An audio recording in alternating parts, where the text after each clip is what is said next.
Cet hiver, donc, la neige est présente en abondance dans nos massifs et ça semble bien parti pour durer. Notre feuilleton de la semaine s'intéresse aux activités que l'on peut pratiquer en station. Fabien Toiti est allé à la rencontre ce week-end d'un musher. C'est bien connu, avant l'effort, bien s'hydrater est fortement conseillé. Pour ces chiens de traîneau, quelques heures avant la course, c'est indispensable. C'est des vrais athlètes qu'il faut préparer, comme un coureur à pied, un coureur de fond qui s'hydrate comme il faut, qui prend ce qu'il faut en nourriture. C'est pareil, ils ont eu légèrement à manger tout à l'heure. Pas trop pour pas qu'ils partent évidemment courir avec l'estomac chargé. C'est un savant dosage, chacun a un petit peu ses techniques. Le tout c'est que les chiens soient dans les meilleures conditions possibles pour prendre le départ. Le départ, Daniel s'y attelle. À l'Alpe du Grand Cerf, ce musher prépare soigneusement son traîneau.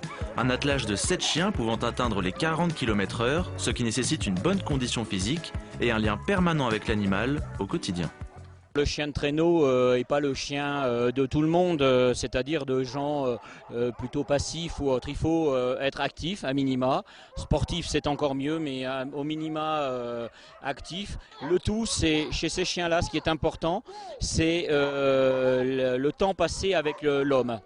L'homme en général, c'est des chiens qui dépendaient de l'homme pour survivre dans les contrées du Grand Nord, et l'homme dépendait du chien. Donc ils sont très très proches de l'humain en général.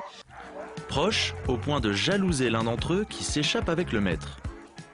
Après l'hydratation, c'est la balade pipi, et ils sont assez jaloux les uns des autres. Effectivement, ils voient que le musher part avec un chien et ils appellent tous en disant hey, ne m'oublie pas, on a envie d'y aller. Alors là, ça donne un peu de la voix. Champion d'Europe de vitesse en 2009, voilà 25 ans que ce policier grenoblois a quitté la région parisienne pour tracer sa route au milieu des montagnes, entre compétition et aventure nordique. C'est véritablement une passion de toute une vie, hein. J'ai des chiens depuis 24 ans et je ne vois pas vivre sans eux. C'est surtout une formidable soupape de sécurité qui tranche complètement avec un travail citadin qui prend beaucoup la tête.